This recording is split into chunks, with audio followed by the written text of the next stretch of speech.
కృష్ణ చాలా చక్కని చిన్ని పిల్లాడు. తను వాళ్ళ అమ్మా నాన్న చెప్పిన మాటలు జవదాటడు. కృష్ణకి కథలంటే చాలా ఇష్టం. తన దగ్గరున్న కథల పుస్తకం నిండా బొమ్మలే. తనకింకా చదవడం రాదు.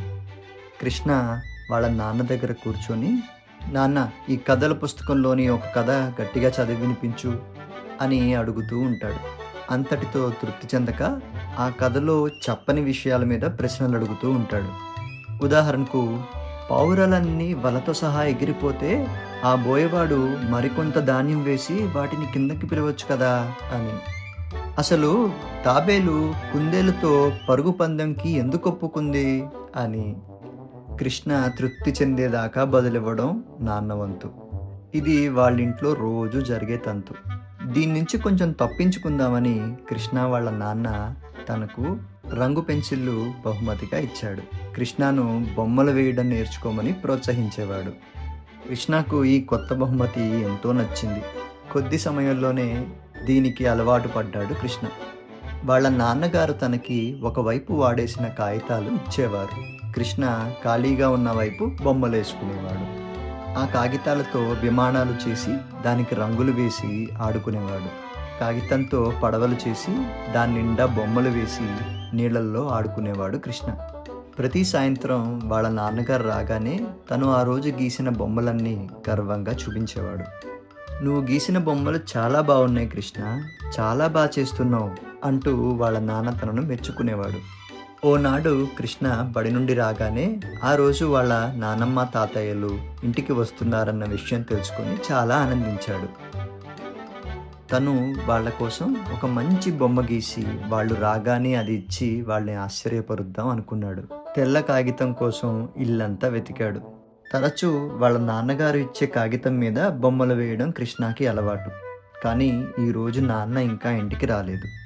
కృష్ణ వాళ్ళ నానమ్మ తాతయ్య ఇంటికి రాకముందే బొమ్మ గీసుంచాలని కంగారు పడుతున్నాడు. కృష్ణ అమ్మ దగ్గరకు వెళ్ళి, అమ్మ, నాకు కాగితం కావాలి అని అడిగాడు.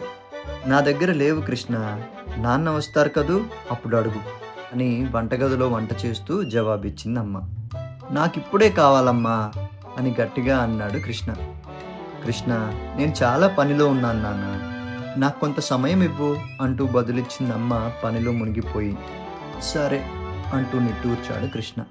కానీ కృష్ణ అంతటితో ఊరుకోలేదు. ఎలాగైనా బొమ్మ తొందరగా పూర్తి చేయాలని పట్టుదలతో ఉన్నాడు. ఎంత వెతికినా కాగితం దొరకకపోయేసరికి ఆ గదిలో ఉన్న అతిపెద్ద కాగితం మీద బొమ్మ వేయాలనుకున్నాడు. కృష్ణ జాగ్రత్తగా వాళ్ళ నానమ్మ తాతయ్య బొమ్మ గీసి పక్కన ఒక చిన్ని ఇల్లు వేశాడు. దానిపైన వెల్కమ్ అని తనకొచ్చిన భాషలో రాశాడు. ఇది పూర్తవడానికి దాదాపు 1 గంట పట్టింది కృష్ణకు. అయితేనేం తయారైన బొమ్మని చూసి చాలా మురిసిపోయాడు. అప్పుడే ఎవరో తలుపు కొట్టారు. అమ్మా, తాతయ్య నానమ్మ వాళ్ళు వచ్చేశారు, తొందరగా రా అని గట్టిగా అరిచాడు కృష్ణ. అమ్మ హడావిడిగా తలుపు తీయడానికి వచ్చింది. కృష్ణ అమ్మ వెంట చాలా ఉత్సాహంగా వెళ్ళాడు. కానీ తను అనుకున్నట్టు వచ్చింది నానమ్మ తాతయ్యలు కాదు, కృష్ణ వాళ్ళ నాన్న.